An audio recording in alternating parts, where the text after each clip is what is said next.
అందరికీ నమస్కారం. 2 రాష్ట్రాల్లో ఉన్నటువంటి తెలుగు ప్రజలకు, భారతదేశంలోనూ, యావత్ ప్రపంచంలోనూ ఉన్నటువంటి తెలుగు, మిగతా భాషలలోని అభిమానులకు, నా శ్రేయోభిలాషులకు, ఆత్మీయులకు, ప్రజా ప్రతినిధులకు, 2 రాష్ట్రాల ముఖ్యమంత్రులకు, మీడియా ప్రతినిధులకు నా హృదయపూర్వక నమస్కారాలు. గత 4 రోజులుగా ఏమేమి జరుగుతున్నదని అందరికీ తెలుసు. ముఖ్యమంత్రులకు కూడా తెలిసుంటుంది. ఎందుకంటే వాళ్ళు ఎన్నో సమస్యలతో తలమునకలై ఉంటారు. కానీ ఎవరో ఆయన పర్సనల్ సెక్రటరీస్ చెప్పుండొచ్చు. నా హృదయంలో ఉండే ఆవేదన ఏమిటంటే కుటుంబ సమస్య. కుటుంబ సమస్యల్లో ఎవరైనా పర్మిషన్ లేకుండా ఇతరులు జోక్యం చేసుకోవచ్చా? మీరే ఆలోచించండి.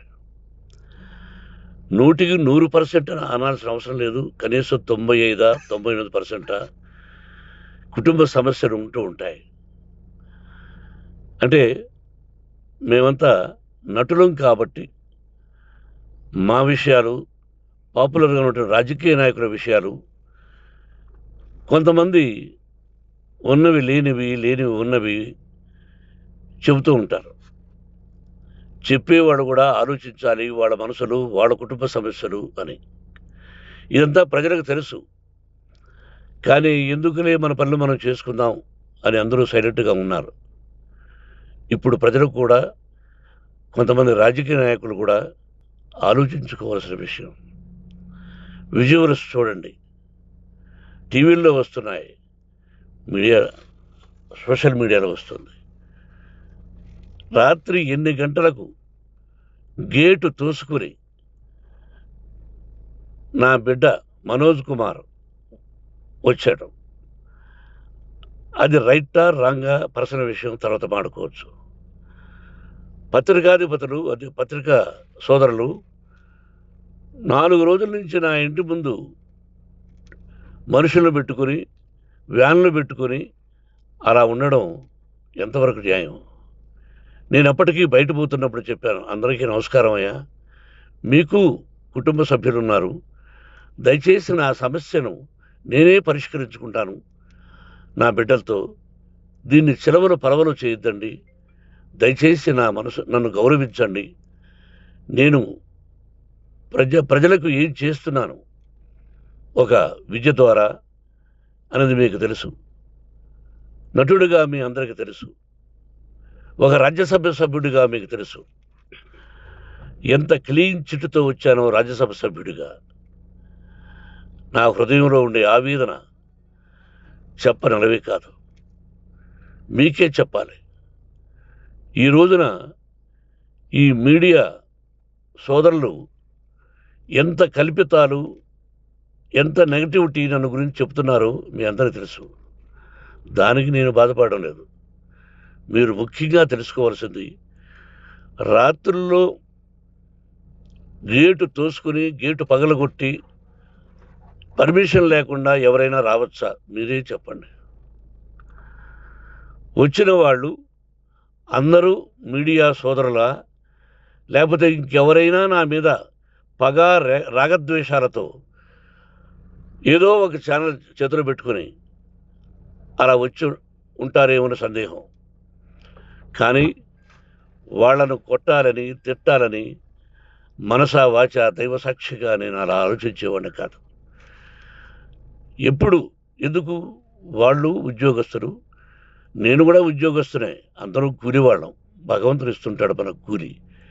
ఎవరికి ఏమిటి అనేది ఆయన నిర్ణయిస్తాడు. ఇది మీ అందరికీ తెలుసు. వాళ్లకు నేను చెప్పినా వినకుండా ముందు నమస్కారం పెట్టాను. అయినా అతను నేను కొట్టామనే చెప్తున్నారు తప్ప, మైక్ తీసుకెళ్ళి నోట్లో పెట్టాము, నా కన్ను పోవలసింది. కన్ను పోయి ఉంటే అప్పుడు నేను కేసులు పెట్టాలి.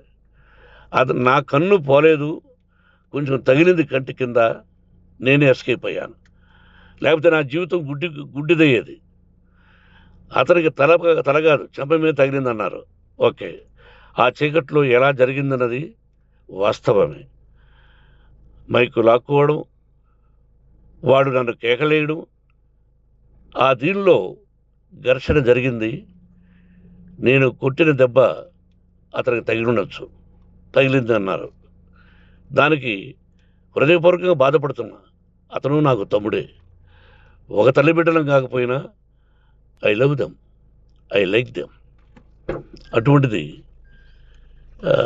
ఈ రోజుకి బాధపడుతున్నా నేను. అయ్యో! అతని భార్య ఎంత బాధపడుతుందో, అతని పిల్లలు ఎంత బాధపడుతున్నారో అని నేను ఆలోచిస్తున్నా. మరి నేనెంత ఆవేదనకు గురి హాస్పిటల్‌లో అయ్యానో, నటించింది సినిమాలో నటిస్తాను తప్ప నిజ జీవితంలో నటించాల్సిన అవసరం లేదు. నాకున్నది ఒకటే ఒకటి ధైర్యం, సాహసం. నీతిగా, న్యాయంగా, ధర్మంగా బ్రతకాలన్నది నా ఆలోచన. ఎందుకు కొట్టాలి? గేటు బయటుండి నేనేమైనా అసభ్యకరంగా వాళ్ళని కొట్టుంటే డెఫినెట్‌గా నా మీద 50 కేసులు కాదు 100 కేసులు పెట్టి నన్ను అరెస్ట్ చేయొచ్చు. లేకపోతే నేనే పోలీస్ స్టేషన్‌కి పోయి, అయ్యా ఆవేశంలో నా ఇంటి బయట ఉన్న వాళ్ళని కొట్టాను, నాది తప్పే అని పోలీస్ స్టేషన్‌కి ధైర్యంగా వెళతాను. కానీ ఇంటి లోపలికి వచ్చి నా ఏకాగ్రతను, నా మనశ్శాంతిని భగ్నం చేశాడు. ఆల్రెడీ నా బిడ్డ చేస్తున్నాడు. అయినా నీ కన్నబిడ్డ. ఎప్పటికీ నీ కన్నబిడ్డే. ఏదో ఒక రోజున న్యాయం జరుగుతుంది. మేము కూర్చొని మాట్లాడుకుంటాం. దీనికి మధ్యవర్తులు అక్కర్లే. కుటుంబ సమస్యలకు బయట వాళ్ళని పిలిపించి ఇలా చేయండి, మీరు ఇలా మాట్లాడండి అని చెప్పక్కర్లే. బట్టలతో మద్రాసుకు వెళ్ళేవాడిని.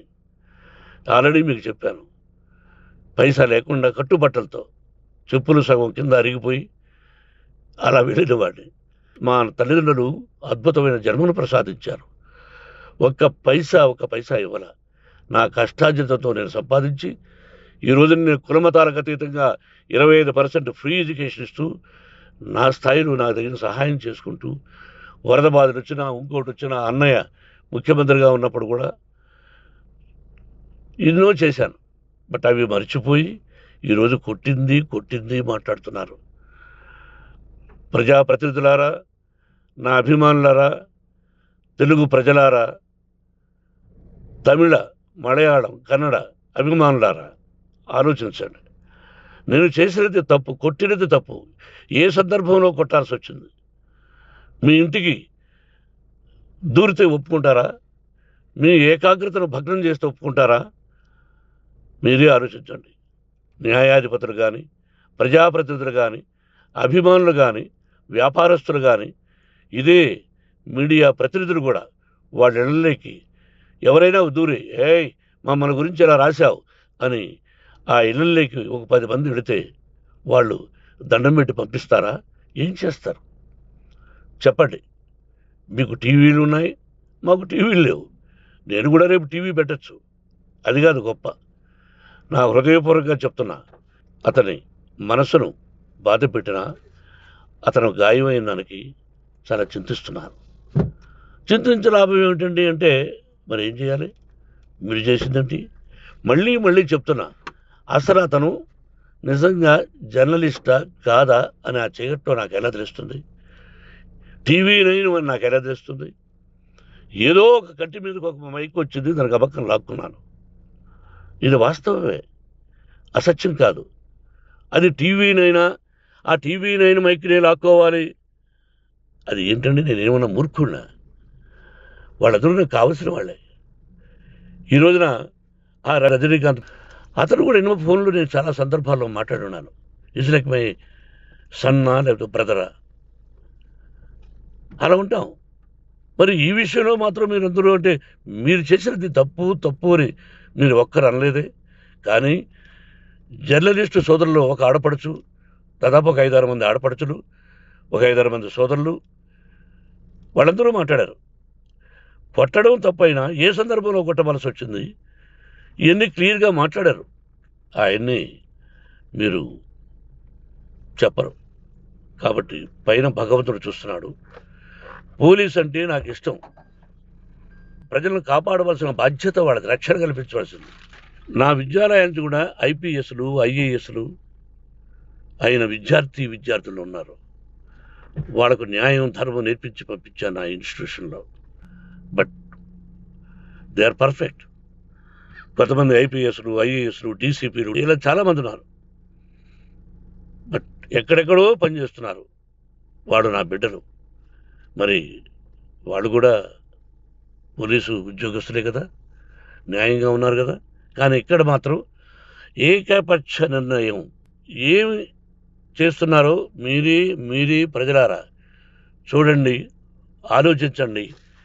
నేను న్యాయమా అన్యాయమా, నేను చేసింది న్యాయమా అన్యాయమా, మీరే ఆలోచించండి. నా ఇంటికి తలుపులు బద్దలు కొట్టి రావడం న్యాయమా, మీరే చెప్పండి. ఎల్లప్పుడూ మీ ఆశీస్సులు కోరుకునే మీ మోహన్ బాబు. నమస్కారం.